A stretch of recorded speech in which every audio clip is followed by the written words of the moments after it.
გამარჯობა მეგობრებო, დღეს მე გასწავლით თუ როგორ გადმოვაწეროთ ესეთი ლამაზი და რეალური ფონით ეს თამაში. ახლა გავჩვენებთ.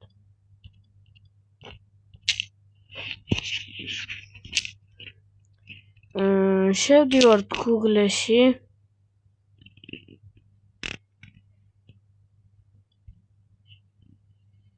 და ვწერთ Happy Mods. ამას დავაწერთ. შემდეგ გადმოწერას დავაწვევით. როდესაც გადმოიწერება, რომელი თამაშიც გინდათ აქედან, ყველა თამაშის გადმოწერა შეგიძლიათ, მაგრამ ყველაზე კარგი არის ეს ტრაილერი რა. ამაში შეხვალთ. ყველაფერი უფასო იქნება. ყველაფერი ესეთი ლამაზი და გხვდებათ და რავი, თუ მოგეწონებათ